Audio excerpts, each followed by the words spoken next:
Dobro jutro, kako vam je šel včerajšnji izziv? Jaz upam, da mi boste danes kaj javili, komentirali, kako vam je šlo včeraj, če ste se zagnali.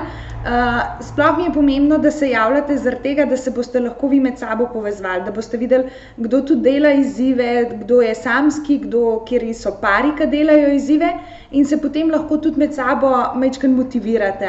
Sploh na začetku ali pa vmes, ko bo kakšna kriza prišla, je super, če veste, da je neka podporna skupina ljudi, ki to dela istočasno kot vi in da so te izzivi pravzaprav lahko res zanimivi pa zabavni. Danes je sobota in zato te danes dan posvetili sebi, samski, in pari seveda en drugemu.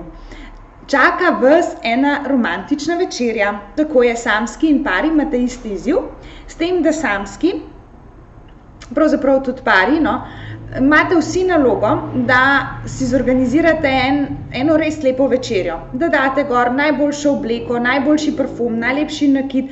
Skratka, samski se zrihtate tako, kot da nekoga dejansko pričakujete, pečete, skuhate večerjo, sladico, kot da bi želeli nekoga impresionirati, kot da nekoga dejansko pričakujete in se želite potruditi v najboljši moči. Medtem ko pari seveda pripravijo večerjo en za drugega, oziroma lahko en pripravi večerjo, lahko je to čist dogovor, se bojo še kakšni izzivi, ko te lahko zamenjali kakšne naloge.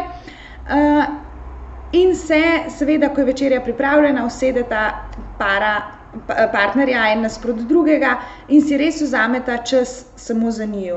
Kot bi šla na en zmenek, lahko tudi dejansko par gre ven v restauracijo ali kakorkoli, ampak da res si vzameta ta čas samo za njiju. Da ni zraven te večerje potem debata o računih, o obveznostih, o ne vem, kakšnih vseh dogodivščinah, ki vaju čakajo, ampak da je to res pravzaprav čas za vaju, kot eno spoznavanje, kot en prvi zmenek.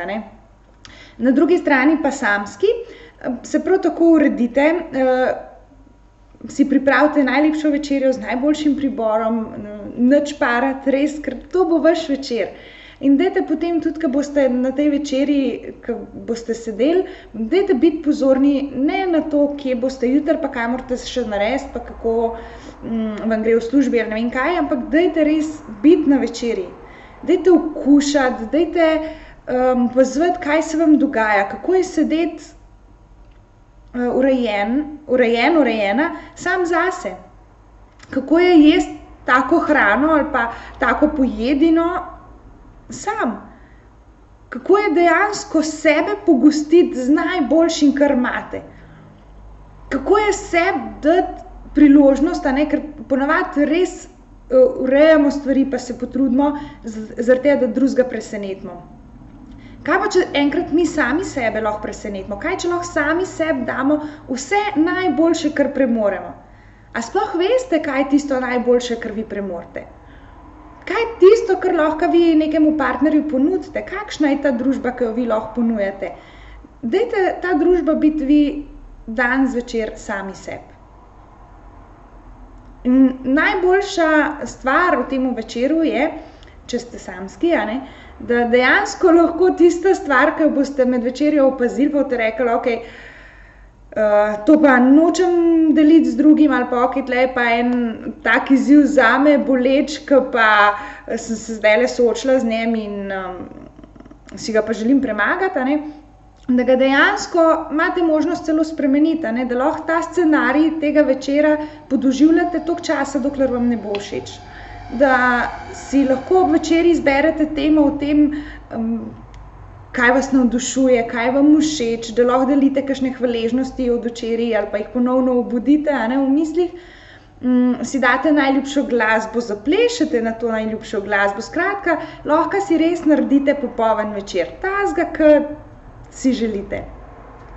In če vam karkoli v tem večeru ni všeč, lahko date samo še enkrat rečete, okej, ne, ta tema, zdajle sem se ujela, te misli mi niso všeč, da bom šla spet nazaj na tisto temo, ki mi je všeč.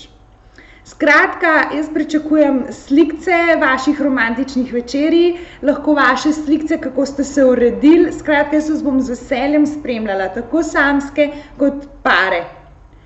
Dajte mi pokazati, da uživate, da znate uživati, da znate narediti si čaroben večer. Evo, z veseljem pričakujem vaše slikce, vaše odzive in se slišimo spet jutri. Živjo!